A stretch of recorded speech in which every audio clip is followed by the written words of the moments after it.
Hello, I'm Dr. Lynn Cagle, and I'm a clinical professor at Stanford University. And today I'll be talking about teaching initiations to individuals with autism spectrum disorder.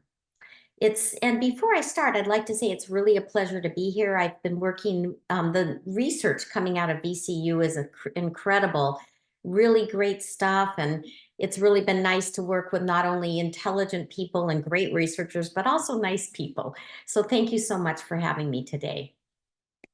I also wanted to mention that I do have some video clips that people have let me use during my presentations to demonstrate the points, but if you could not copy them or distribute them, that would be great. Thank you so much. I appreciate that. So our initial work back, gosh, in the late 70s and early 80s was developing pivotal response treatment.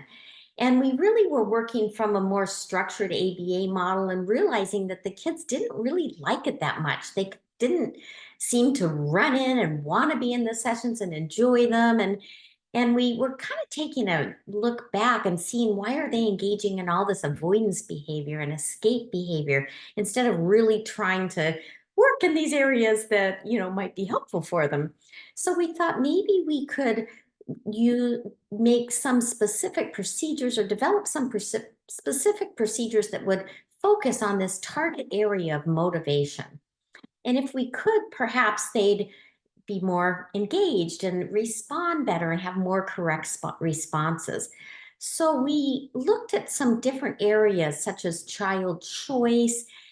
Back in the earlier, more structured ABA days, we really didn't give the kids much choice. We decided what they would work on. We usually used a lot of flashcards and things, which didn't have direct reinforcers. They didn't make that connection, especially with communication, that if I say something, I might get the item and how important social communication is. So we had worked on maybe adding more child choice. And when you have more child choice in real life things instead of pictures, you can do more natural reinforcers. We also tried to focus on interspersing maintenance and acquisition tasks. It seemed like in the old days, and even my training as a speech language pathologist, we always were trained to pick out what the children couldn't do and then kind of drill them on that. So we did some studies showing that if we could look at if we could kind of intersperse some easier tasks with more difficult tasks, the kids actually responded better. And also not task variation, not sticking on the same thing too long over and over again, varying the task for the children. We also found that if we rewarded their attempts, instead of a real strict shaping paradigm where we only rewarded their correct responses, the kids did better. And by this, I also mean if they're like giving even a correct response, but just not paying attention and kind of like not responding like they're really engaged, we wouldn't want to reward that. But if they're really trying hard, even if they're not perfectly right, it's better to say good try and really reward them rather than a more stricter shaping paradigm where they're not rewarded. So we had been looking at kind of over the years, sort of playing around with some of these different areas and found that if we put all of these different areas together, the children did exceptionally well. We started out doing a few smaller studies, and then later on, we did some randomized clinical trials showing that if we could put these motivational components into the intervention, the children had really a lot better responding. They were more engaged. Their affect was better. They smiled more. They did less avoidance behavior and so on. So we really felt like this was an important core principle to get these kids motivated. So this you'll kind of hear a lot in my talk today. And I just feel like an introduction talking about these components are really helpful. Now I'm going to go on to some of the work that we've done since we developed those core motivational components. One of the areas that we were interested in was the fact that when we use these motivational components, we really could get a lot of the kids talking more. Back when I first started in the field, probably only the literature was showing, even with really good programs, only about half the kids became verbal. But when we put these motivational components, we got a lot more of the children becoming verbal. And, but even though they became verbal, they were using communication mostly for requests because that's what we really wanted them to do is we taught them how to request things and we had their favorite things and gave them as natural reinforcers, but they were really using communication more for requests. Then one at one point in time, we were moving buildings to another building on campus, and we had all these videotapes that were huge that we from when we had the big recorders. There weren't even cell phones back then when I started, so it was big, huge recorders where we had big, huge videotapes, and you needed big, huge players to play the big, huge videotapes on. So we were moving across campus, and my husband and I developed the pivotal response treatment, and we were kind of with a team at UC Santa Barbara. And we were talking about the videotapes and discussing the kids. And my husband was like, oh, we should just erase them. And I was like, oh, I don't know that we have so much rich information. And then we started talking about the children that we thought had pretty similar interventions. But some of them had done really well. I mean, so well. They had friends, they went to college, they had relationships, they got married, and other ones that we thought would do pretty well didn't have such good outcomes. They were in restrictive settings. They couldn't leave the home for various reasons. They might have behavior problems, and all of these children that we were thinking back about had followed the general literature that they should have had good outcomes according to the literature, meaning that they had the presence of communication before the age of 5. So they were verbally saying words. Of course, they had autism, so they were delayed, and they also had measurable IQ of over 50.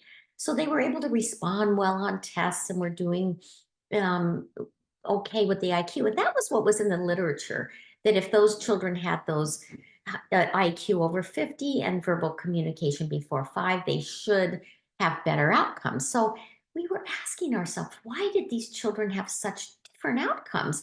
So we got talking about it. We thought, well, why don't we take a look at it? They're now adults and adolescents. We have video clips of them from when they were 3 or 4 years old, from when they were in preschool.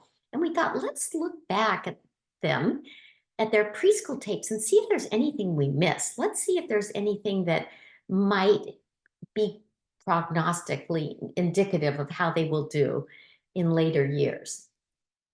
So our first study, we picked adolescents, and as I mentioned, we had a small group of children, and they all had the same interventions, parent involvement. We did pivotal response treatment. They had really, a lot of intervention, and we picked some that had positive outcomes, meaning, as I mentioned, had friends, they went to sleepovers, they went to college, they had jobs, they had these good outcomes. And then we had a group that had continued challenges after that intervention, which meant that some of them were living in very restrictive settings, didn't get to go out very much, had lots of interfering behaviors, maybe aggression, maybe self-injury, all kinds, meltdowns, things like that, that interfered with their ability to participate in the community. So we selected quite a few areas to analyze. We selected their communication, their repetitive behaviors, their play, their interfering and disruptive behaviors, and their levels of engagement. So here's a little bit of data from that very first study.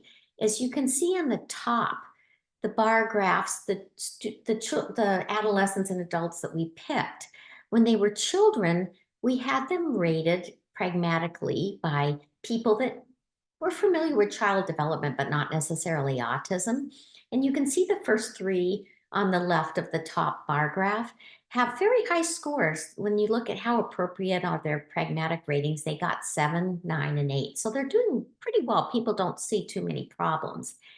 And then if you look at the right 3 of that first panel, there we picked 3 kids that didn't do as well. Their pragmatic ratings were pretty low. They were 2, 1, and 3. So people are saying, oh, they kind of don't look that appropriate to me.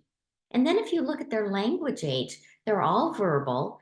They're all about, around 24 months. Their mean length of utterance is about 2 words. So these kids were verbal, they were saying words, they had, short sentences. So they were doing pretty well. And pre-intervention, we thought, gosh, they were, progressing nicely. Their language age was pretty good, even though they did have autism, so they were a little delayed, but they were doing pretty well.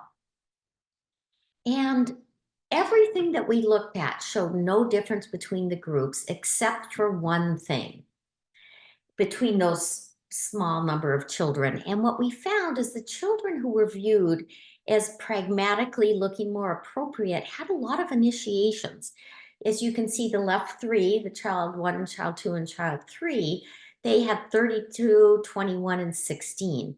So they had more favorable outcomes in contrast to children 4, 5, and 6 who were, like I said, about the same language level, had about the same similar interventions, but they had very few initiations.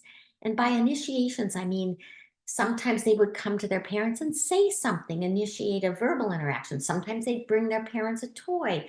Sometimes they'd initiate by, showing their parents something. So it was just a lot of initiations compared to the children that didn't do as well and had more restrictive settings, had very few initiations. We don't know exactly where this cutoff is because, as you can see, child 6 had 12, but that child still didn't do so well. So then we decided to do a second study, an intervention study. And for the intervention study, we asked, I wonder if we could teach initiations. And if we could teach initiations, would the children with autism have better outcomes? So I'm just going to show you a couple of little clips. This first clip is of very young children, and you can see even, before the age of 2, between the, at 1 and 2, they're really having a lot of social engagement. So these are neurotypical children. You can see they're interacting with each other. They're both, just learning how to talk, but they're still having a lot of engagement with each other, social engagement, and a lot of initiations. Oh, that's nice. Sharing it with Niels. He's sharing it with you. You guys want to trade? Oh, yeah, yummy. Trade, good trade.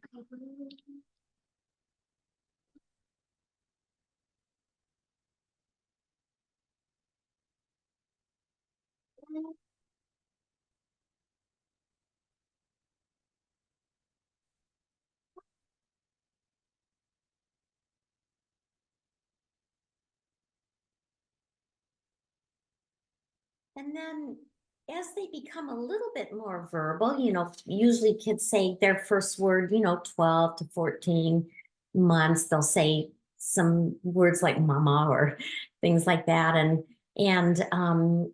But within their first lexicon, usually within their first 10 or so words, they'll start initiating sort of a primitive or a kind of a simplified question.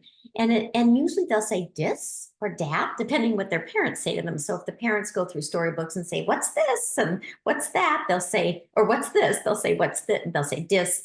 And if they say, what's that? They'll say dat. But it's shortened for their language level, but it is an initiated question. So it's a very simple initiated question, which comes in very early in typical language learners.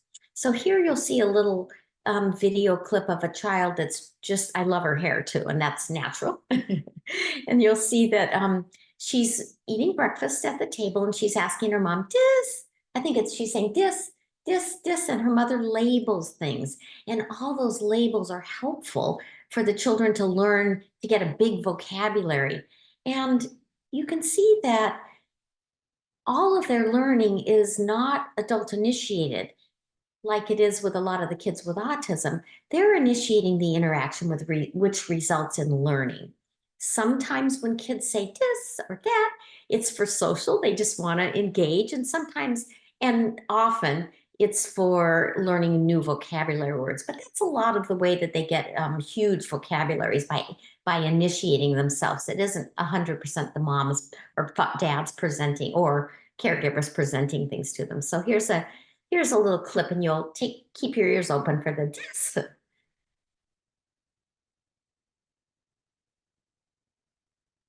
Oh, oh yeah, you have stickers.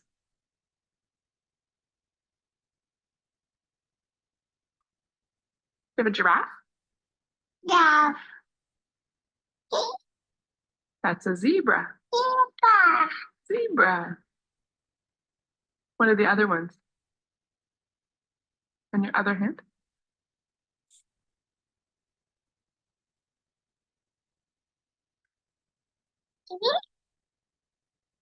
That's a lion. Mhm.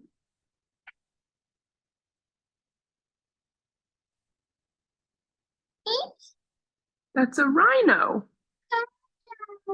Mhm. I hope you noticed she had little stickers on her hand of different animals. So that's really cute. And you can see that she's learning a lot of words. Her mom's labeling all the animals and she's learning all these words. And it's all through, a lot of it's through the child initiated question. And then as they get a little bit older, they're able to use a more adult-like, you add on more words and they'll say, what's this and what's that? So here's a little clip of a little girl there at the library, and she's asking her dad, what's this and what's that? And he's uh, responding to her, which provides these opportunities for her to learn lots of language. That's a tree. That's a tree. That's an acorn.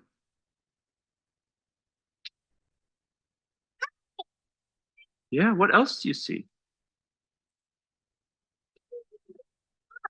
Oh, you want the monkey? That's a berry, yeah.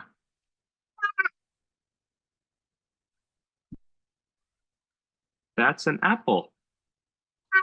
That's a berry. Yeah. What's that? That's a tomato. Yeah. You want mommy? Okay, let's go get mommy. Mhm. And you can see sometimes they ask so many questions that the dad was like, okay, let's get mommy enthusiastically. So That's a tree. oops, sorry. So you see all of these questions that are so young, and they start out so young, these initiations, and they follow and they get more sophisticated, but the children are learning a lot of information. And if the children know the words, like if they say, what's that? And they, as you could see, like she said, berry or apple, you can always say red apple, or it's a big red apple. And that's, the kids are so engaged and they're initiating all these interactions.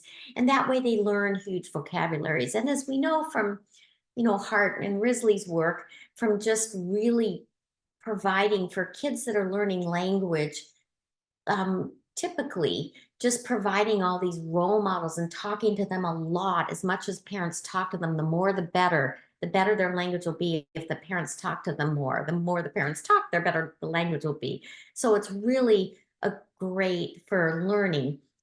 But as we see, children with autism spectrum disorder, children on the autism spectrum, don't really do these initiations. And they don't really, a lot of them aren't developing these questions naturally in their language. And they're doing requests because we've worked with them initially to get them to request. But you'll see even this next video clip is a mom who's just great. She's trying to explain everything to her little guy, and really a great mom, but you could see he really isn't imitating the words. He's really not paying attention. He's really not so responsive, and he's not initiating. Ernie. Cookie Monster. Oscar. The phone.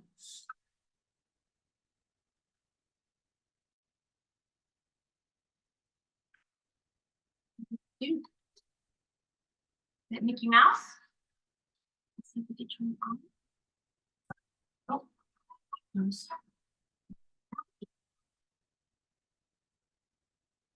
What? Neato. That's not very fun, huh? And you can see, even though the mom's modeling all these words and asking him questions, he's just not really responding to her. And this is very common in with our children on the autism spectrum. And a lot of times you have to get in there and kind of pause the activity to make sure that you're giving them an opportunity to respond, but they're just not initiating these interactions. So again, in our second study, we wanted to look at a couple of questions. We wanted to first ask, could we teach initiations to children with ASD? And if we could, would they generalize to other settings? We wanted to work with verbal participants. We'd had a lot of success at getting first words, and most of the kids that we worked with were using first words and using PRT, so they were doing pretty well. But again, as I mentioned earlier, they were using mostly communication for requests and sometimes protests. You know, you'll get the kids that say, sometimes you even have to prompt bye-bye when they're all done, which is a great one to have, but that's a request to finish something or to get rid of you or something, so they're using verbal requests, primarily requests and maybe protests, but not this wide variety of communicative functions that you need to be communicatively competent. For example, they're not using these initiations, and the kids that we had in most of our studies weren't asking any questions. So even though they understood that you could what's that or what's this meant, because they would answer if you asked them, they never initiated it back. They never asked back what's that and any other questions. But we decided in our first study to target what's that, because that's the first question to come in developmentally. And the theory is as if it comes in first, it's probably easier for the kids to learn. I have since then had a few kids that parents said it was easier to teach them where than at first, and then what's that. But we just started our first study with what's that, just because it was developmentally the first one that comes in young children. So let me tell you a little bit about how we did this. We started out our first study thinking, I'm going to tell you what we did wrong first. So, and it's never always, when you work with kids and work with, developing treatments, it's never like smooth sailing from the beginning, or at least not for me. It's always like error and trial and error a little bit at first. So we started out with storybooks, and we thought, most families have a lot to have storybooks at their house or could get them easily from the library. So we started out with storybooks and, prompting the kids to say, what's that? But it just didn't work very well. They weren't really imitating. They weren't really engaged. They didn't seem to enjoy it. And I actually went home one day and was talking to my husband, who, I work with, and he was saying, well, that kind of makes sense to me, because you open up a book and there's nothing really, motivating for them. Why would they want to ask, what's that? Because if you ask, what's that? It's beginning an interaction. And even like saying hi is beginning an interaction. So why would you want to do that? So, it's like, so it made kind of sense. So we scratched that book methodology and we got an opaque bag. And we started out with an initial motivational stuff. This was just an initial step. It wasn't something that we carried on throughout the whole procedure. But we started out with initial step of getting an opaque bag, and we put all of the children's favorite things in, or anything that was favorite. We put little treats, favorite toys, anything that they really enjoy. Now, when we had the bag and we prompted them to say, what's that? They had a lot of favorite things in the bag. So they immediately said, what's that? And once they asked, what's that? We would take the item out of the bag and say, oh, it's a ball, or sometimes even expand, like it's a red ball, or it's a red M&M, or it's a green gummy bear. So now we have their motivation, because they're knowing, if I can ask a question, I get something good out of this interaction. So that was how we started it. We started with this opaque bag. Once the children were asking, what's that, at a high frequency, we started fading in things that they didn't know how to label. And we were very surprised at how many things that come up every day, like soap and washcloth and underwear and shampoo and things like that, that they're exposed to every day that they didn't know the label to, even though they could ask for their favorite things like, juice or drinks or things like that, even if they had a pretty good vocabulary. And I forgot to mention that we started with children who had at least 50 words, because around 50 words is when they start combining words. So we want to teach them what's that.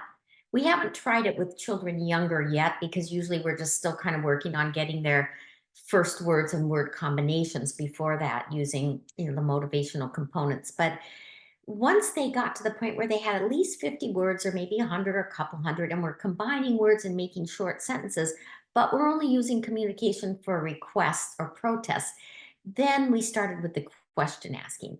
So you can see here this cute little guy. I think he's 3.5. He wasn't nonverbal when he was nonverbal when we started with him. He had 0 words. It took a while to get his first words in, and then we worked on word combinations, and now he's at the point where we're working on question asking. So first, put their favorite things in an opaque bag. Pull out the favorite thing, have them label it. So we say, oh, it's a M&M, and before we give it to them as a natural reinforcer, we have them label it, and then we hand it to them. Next, we start our fading process, because we want them to ask questions about things they don't know how to label. So we started with every 4th item, and on every 4th item, we would put something in that they didn't know how to label. So they'd say, what's that? It's a gummy bear. What's that? It's a goose ball. What's that? It's M&M. What's that? It's sponge. They sponge, but they had this momentum going. So they would say, what's that again? And then we kept that up for a while. Then we faded it to 3 items, to 2 items, to 1 item. And then we faded out the bag and had them just ask what's that about, things that were sitting around the house. So I'm going to show you a couple little video clips here of the different phases. So this is the first phase where we have their favorite things in a bag. And I think this clip is so cute, because the mom, she didn't need to, but she kind of shook the bag to get his attention, and he loved that. So he would say, shake a bag, shake a bag. He loved it when she shook. And he also asked the question. But you can see he's asking about it, and a lot of the things in there are favorite things in the bag, or all of them, I think, are his favorite things. Yeah. Okay, let's play. What's that? The fuzzy dinosaur. It's a tickly dinosaur. I get it. Okay, you can. You good. Boy. Hey, look at this. Okay, I'll shake it. Shake it. Okay. Okay, what's that? That's it. There's some cool shapes there, Daddy. Look up. That's on top of your ear. That's right.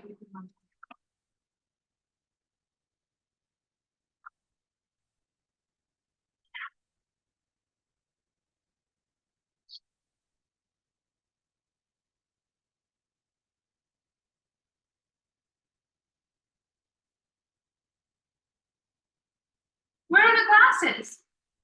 I don't know. In the end. Oh, they're on the head. They are. Yeah, that's right. Can I have a turn? No, I'm in the first time. Okay. Yeah, so you can see he's enjoying, not trying to avoid the situation. He's enjoying asking the questions. Oops. Here's the second phase where we're starting to fade in things that she doesn't know how to label. So phase 2, we add things into the bag. So we're interspersing it. And this little girl loved this alphabet puzzle. So it was great, because she'd always say, what's that? And we could give her the letter, but every letter had to be in the puzzle. So we knew we could get a lot of good trials with the alphabet by putting them in the bag. And then we interspersed some items. So Kleenex is something she's never been able to, wasn't previously able to label. So Kleenex was a new word, and toothpaste and things like that. So here you'll see the second phase where we faded in the words that we did some pre-test and just interspersed things that they could label with things they couldn't.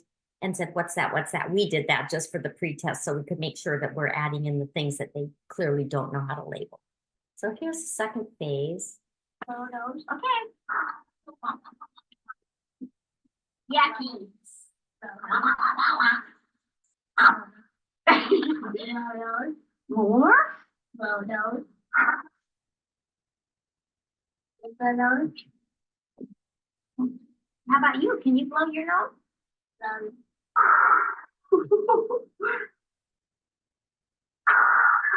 Oh my goodness.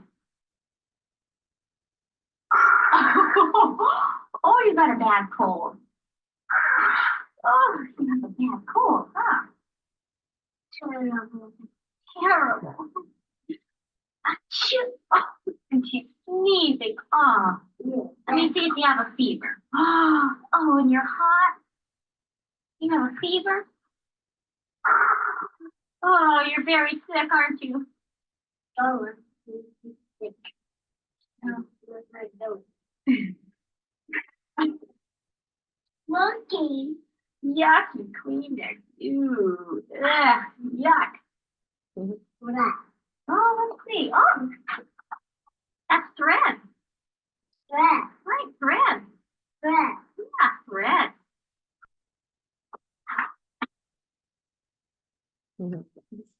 So you can see she's doing a nice job. And actually, when she asked about the toothpaste, it was already sitting out. So I probably should have labeled that, but it wasn't in, I didn't notice that. So, but so there she is starting to learn these new vocabulary because we're adding them to the bag. And then here's just a little baseline of a little guy. You can see that his mom's interacting with him and he's really not responsive too much. And she ends up having to take an item away from him and say, what do you want? Because he liked to carry little items in his hand. So she ended up resorting to having to take it away and say, what do you want? Just to get him to talk. And at that point in his life, that was how she got him to talk. That's right, that's what the card says. Jeffrey, what's this? Is this a horse? Horse, huh?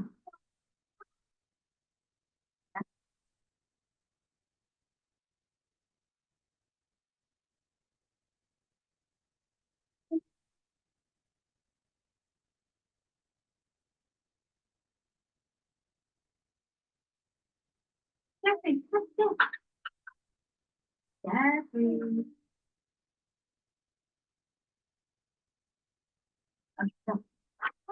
What do you want? So really kind of hard to get him to use verbal communication. And here's a videotape, but we worked with him with the motivational components and got him talking. And then we started him in the program with the question asking. And here's a video clip of him in the later stages where we faded everything. And he's now able to ask what's that about things just that are in front of him. One thing I kind of like about this video clip is that his mom liked to go to the beach, so she wanted him to learn the word suntan lotion, but there was sand on top of the suntan lotion, and he asked about that, and that wasn't even one of his target words. Suntan lotion was, so it was nice. Once I kind of felt like once you can get them initiating and them engaged, they feel more confident about initiating and less avoidant of initiating. And we know it's hard for them because they're not learning it naturally. So if we can put in these procedures to really get them to use this, these initiations during conversations, is going to be so nice. And I will say that one thing that we did, we've done this a lot with parent education, and one thing, and with clinicians too, but one thing we do is when we're first teaching the questions, like teaching the parents or the clinicians to prompt what's that, we don't have them ask a lot of questions. So if they're, let's say for example, they're in the initial stage and the child says, what's that? And they pull out like a gummy bear, let's say. We don't have them say, what color is it? How many, we don't have them ask any further questions. We just have them label the item and give it to them, because we don't want the kids to think, oh no, if I ask what's that, it's going to be a whole lot of really hard questions or more demands. We want initially for them just to think, learn that if they initiate something and ask a question, they get good response. They can, with the label of the item, they can say the label and then they get the item. So we don't want to make it too demanding for them. So here you can see it, but some of the kids do, ask more questions, and it gets into this nice engagement. So you can see in this one, this is really a nice engagement between the mom and her son. Whoop.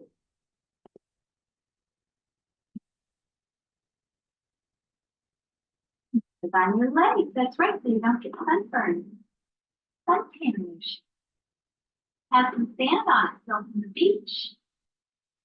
You can sand from the beach. And now it's going to rub it so that sand from the beach on it.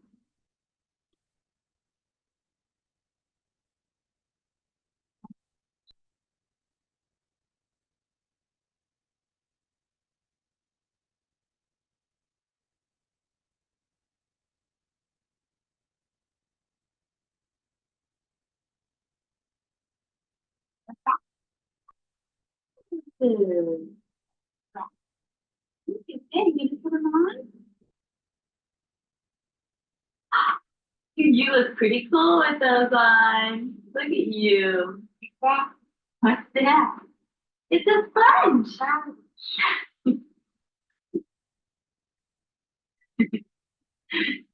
You are a cool dude. Yeah.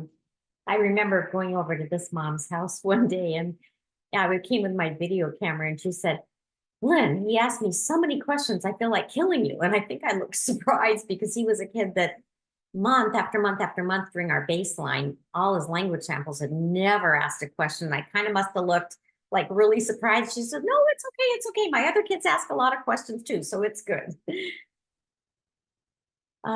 So once we taught that first question, which some of the kids picked up on the first session and started asking, and some took a few sessions before they would imitate the model prompt of ask me, what's that? And of course, if they're echolalic, you just say, what's that? You don't want to say, ask me, what's that? Or they'll say, ask me, what's that?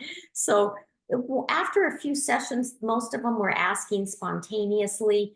We had one child one time that would only repeat things that she could see. So when we said, can you ask me what's that?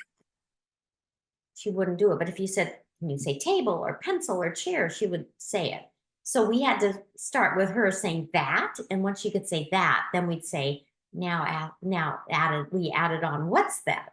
So every child kind of learns differently, but most of them pick up the what's that within a few sessions. And once they pick up that first question, the other ones are much quicker. So again, we went in somewhat chronological order of when the questions come in typical language learners. And the next one that usually comes in are where questions. And we did the motivational components. We added those PRT motivational components to keep the kids interested. So we got their favorite things and we hid them. Then we prompted the kids to ask us, where is it? And then we'd say it's under the table or in the box or behind the sofa or so on and so forth. So what you can see is that we're really trying to work on these linguistic structures like vocabulary, prepositions, pronouns, but we're trying to teach the kids a child-initiated way to learn them. So it's not always that the adult has to set up this situation and say, where is it in, where the adult says, where is it? It's in, it's under. We want them to ask. We want them to initiate these interactions. So we did the where is it, whose is it? A lot of the kids have trouble with mine and yours. So what we did is we got some pile of their favorite things, like maybe some little treats or something, and then a pile of neutral things, and had the kids interspersed whose is it. And then we'd say yours, but they had to reverse it and say mine in order to get that little treat. And then the opposite, if we said it's mine, they had to say yours. And then I took the item, or the adult takes the item, and then we go back to a child preferred item. So that helps with the yours and mine, with that pronoun reversal. And then we did some work with some verbs, because we realized when we collected language samples on the children, a lot of them are using very few verbs, and it was surprising how well you can get along with just using a few verbs like want and give me, or just a few. So, but we wanted them to be communicatively competent and have a huge, big variety of verbs.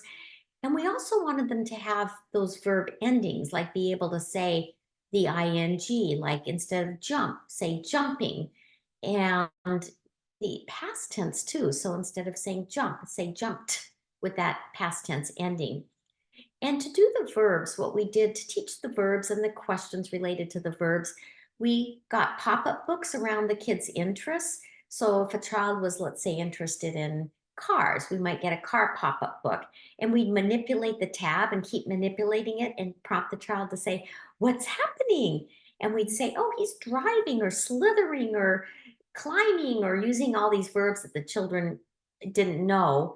And then we'd stop, after they asked the question, we explained it, and then let them have a chance to manipulate the tab. Similarly, with what's happening, I mean, with what happened, we would manipulate the tab and then stop and prompt the children to say, "What happened?"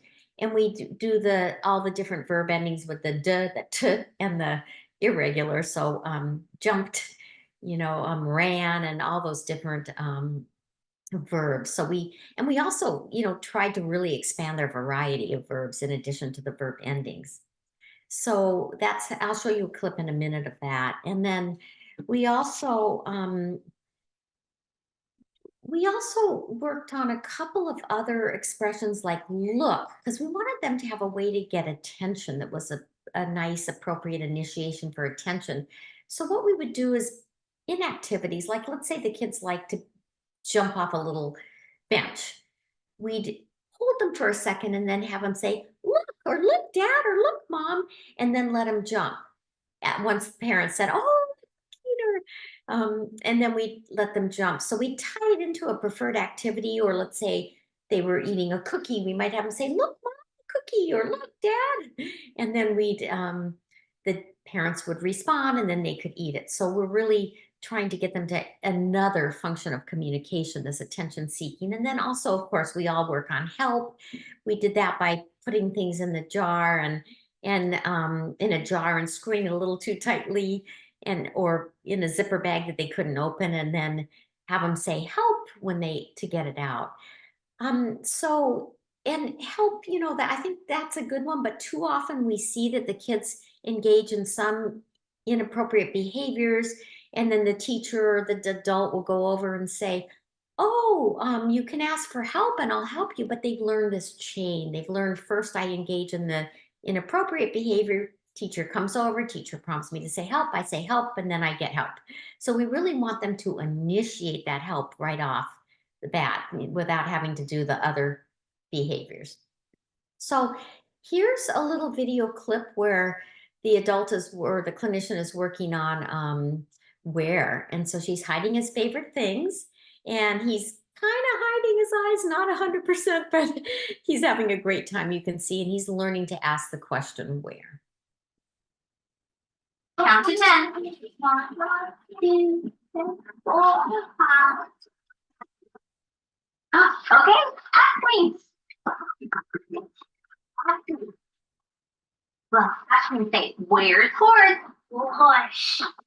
Well, horse. What is horse? Horse is under the red hat. Under the red hat. Under. Pick it up. You. Good job. And what? And here's another short example. This little girl really liked Mr. Potato Head, or Mrs. Potato Head, one or the other. And so her mom is having her ask, "Where is it?" So, and sometimes you can kind of hide certain things, like sometimes when we were looking at our generalization, sometimes before we were going out, we'd maybe hide one of the kids' shoes and say, "Oh, put your shoes on." And then they put on one, and then they couldn't find the others, to see if they would ask, "Where is it?"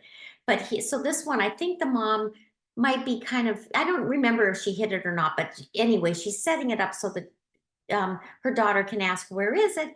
And then she helps her by giving her the item, finding it, and then the natural reinforcer of her getting to play with the item.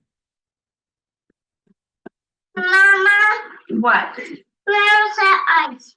The ice? Here are some ice. Thank you. You're welcome. I love it that she said thank you. Great. And so here's the other WH question that I mentioned with whose is it? You can see this little guy, he's not really responding to his mom either verbally or non-verbally. So she's asking him some questions and then he's not really responding, just kind of rolling around, and then he gets a piece of string and waves it in front of his eyes. And again, this was a child who actually had some language. He could say a lot of words. He had a pretty good vocabulary and could combine words into short sentences, but he had never in his life asked a question.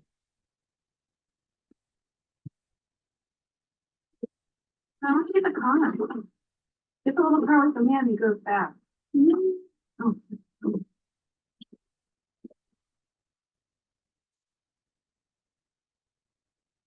All right, put this all back there. Get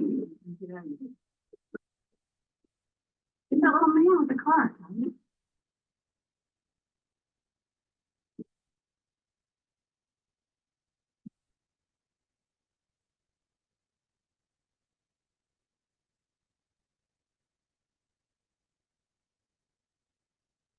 Yeah, so he's not really responding, you can see. And then you'll see in this one, we've worked on what's that, where is it? Now we're on our third question with him. Interestingly, when we taught the first question, we thought maybe after we teach what's that, they're going to just start using all their questions. We were hoping, but we took language samples and they didn't really start using any of the other questions, even though they did generalize the use of what's that to home and school. They didn't they didn't automatically start using any other types of WH questions. So we taught the who, the where, and then this little guy, you can see he's using the whose is it. And I think this is so cute. You can see one of the things that I was really excited about this research was that it seemed like when we started teaching these initiations, the kids would come in more often and say hi and initiate other types of initiations that we didn't really teach them. You can see in this little clip, it's the beginning of the session, and he starts asking a lot of questions about the book and things like that. So you can see how nice it is to have these questions before that. Like his baseline, he just really didn't talk much. So here he's just really engaging a lot of nice social communicative interactions using a lot of different questions.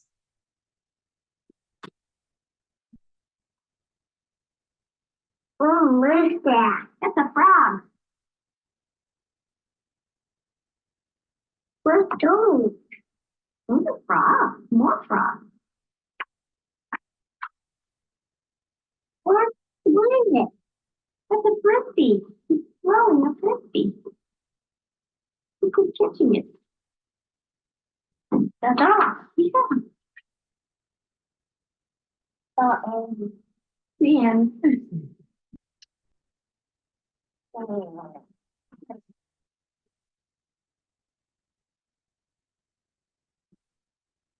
Like, oh, you scared me. What happened? Are you okay? You got stuck, huh? Whoa, you got stuck. Are you okay? Yeah. Did it hurt? Yeah. You did. Can I kiss it? No, Owen. It's not there. That better? Yeah. Oh, sure, don't do that. Don't do it. Here, don't get over. That's enough. No more. No more. And enough. Enough of that. We did it. Well, that's yours. Mine.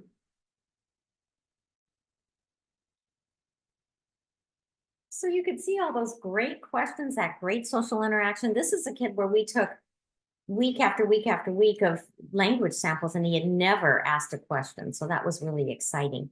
So let me show you a little bit of data of the kids that we did the series of questions with, where we did the what's that, where is it, whose is it, the verbs, the look, and the help. So here was their initial language age, which was about 24 months, which is actually a little bit lower than our kids in our first group with the prognosis study. So you can see they're they have pretty good vocabularies, maybe 50, 60, 70, 100 words, and are beginning to combine words. They're at least be able to combine a couple of words. So here, as you can see, the light bars are their pre-number of initiations. So we picked children that had a low number of initiations, that rarely or never initiated. So you can see on the top, their number of initiations range from 14, 6, 1 to 0. So the range is 0 to 14. So they're, and like I said, one child never initiated, one. So they're not really doing a lot of initiations in their language samples. And then we go take them through this training of all these different initiations, and it really increases, as you can see in the dark bars on the top tier: 46, 27, 50, 25. And interesting, look at their bottom where we look at the pragmatic ratings. They kind of follow how many initiations they are doing. So the children before treatment in the light bars, where they're doing where they're doing few initiations, they're being scored as not so appropriate on their pragmatic ratings. So they're getting 2s, 1s, 2, not very good. But look at their post. Once they're initiating more, people are scoring them as higher. People are scoring them as 8, 7, 9. The one kid that does 50 initiations, no one's even noticing anything that that looks different pragmatically with the child, and 6. So they're really improving in their pragmatic ratings. And so it's really just a nice way to round out their communication, to give them other functions, and a way to get them kind of initiating interaction. So it's not always adult and initiate, always, I know sometimes when we teach the parents in the beginning that every opportunity, like if the kid likes to take a car ride, make sure you have them say open and go and keys and things like that. So it's just so much work for the parents. But with these child initiations, then they're actively seeking out opportunities that will result in linguistic acquisition, learning new structures and new words and things like that. So in these studies, we found that the kids did generalize the question to home and school. They also, whatever we were targeting, whether it was pronouns, prepositions, vocabulary, verbs, whatever they were targeting, they did learn it. And it also improved their functions of language. So instead of just using language for protests and requests, they're now using it for a wider variety of functions, one being question asking, and a function that will end in them acquiring more linguistic knowledge.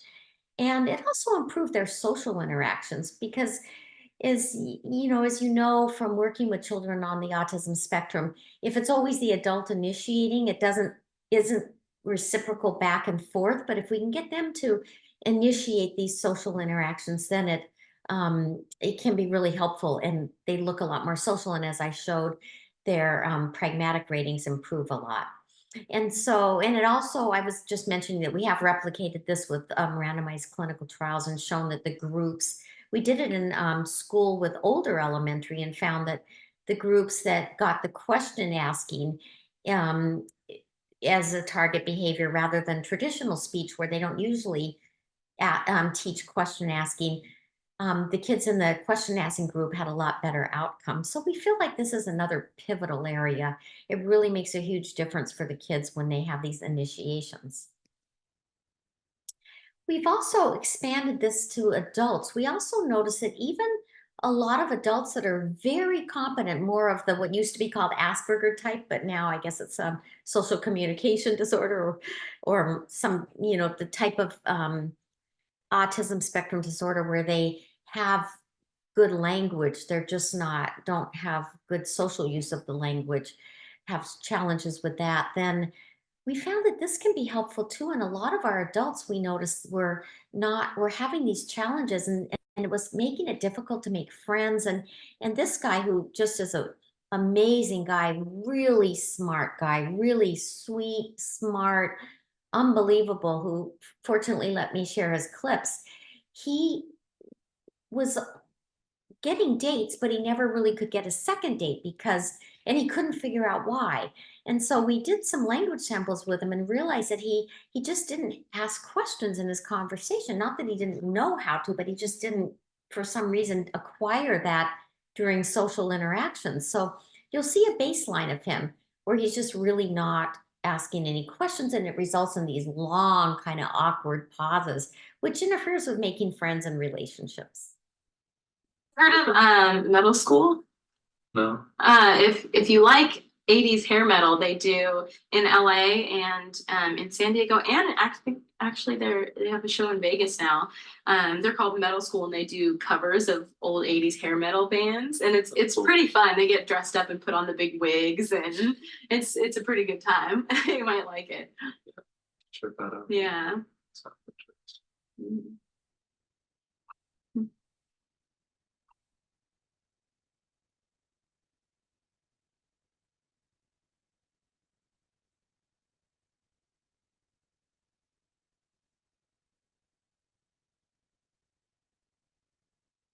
So you're just staying at home with your parents for the break, or Yeah. So you can see, even though, he'll respond like sounds interesting and not, he just doesn't keep the conversation going by asking questions. So when it's really one-sided, that was interfering with his ability to engage in relationships. And it was causing him significant depression. And even though he was brilliant and got a perfect score on the SAT, he wasn't doing well in school because he was getting depressed because he didn't have friends and so on. So we did some intervention with him. It actually only took 4 sessions, and then we did a few outings to practice it in different settings, and just prompting him, okay, if someone says something, you can ask a question back. So here's a little clip of his intervention where you can see how he's practicing, or he's learning how to ask the questions. There's 2 little clips in here. One, he's in kind of an intervention, one he's in a less structured setting. And I like this clip, was cute because he ended up moving. His parents were really worried about him when he went away to school because he was having such depression because he wasn't able to make friends. So he changed universities and came where there was an autism program, and then moved in with his parents. But then once he started asking the questions, he started making progress, and he wanted to move out, and he moved in with a house full of girls, and he didn't have all the things he needed. So he'll ask, I think it was, do you have an extra microwave or something? Excited to have a yard for the first Yeah. time in a long time. So You're gonna get like a dog to go with the yard. no, I really want to get a dog so bad, but I'm kind of worried about takes to have a dog. And So there's still boxes lying around now? Or- yeah, but they're all theirs. None of mine. But yeah, it's nice. We have a lot of storage. Our garage is a mess though, because we just have so much stuff to get rid of. We're gonna have probably a garage sale soon. We get rid of a lot of stuff. We have a lot of things that are duplicates, like we have 2 toaster ovens and 2 coffee makers and things Yeah. like that. So By chance, do you have 2 microwaves? don't have 2 microwaves. Yeah, I only have 1 microwave that we need. Yeah. So you can see after the intervention, before the intervention, he'd never really had a second date. After the intervention, he had lots of different dates, and he's now married. So you can see, even with adults that have that challenge of not being able, or not for some reason asking questions during social conversation, a little work in that area can make a huge difference. I also right now am working on a study, which actually I'm coordinating with VCU, which is nice, and we're seeing if we can work with AI, and we're using ChatGPT to see if we can have practice with different types of social communication, one being questions and responding with questions. So you can see, using GPT, the computer might say, my family and I got to go hiking this weekend. what would you say? And then if they respond with, that sounds like a lot of fun, where did you go hiking? And continue the conversation, it'll say good reply. And if they just say, oh, then it'll say, oh, try again. You might want to ask a question like, where did you go hiking? Or something like that. So this, we're trying to see if this can be helpful and accessible to more people. I'm working with computer science department at Stanford with Monica Lamb. So it looks like, you know, we're getting some positive results. We're just beginning our randomized clinical trial on this, but it looks like we're getting some good positive feedback and some positive results in our research. And here's just a little flyer about that if you know anyone that might be interested in participating in this research. And just to conclude, I thank you very much for having me today. And we also would like to thank our families and the individuals who participate in our research. We couldn't do it without you, our wonderful families who give us feedback and, you know, are honest with us about the good and the bad and the fun and the boring and things like that, so that we can improve our interventions, and also the foundations and agencies that fund our research. Thank you very much.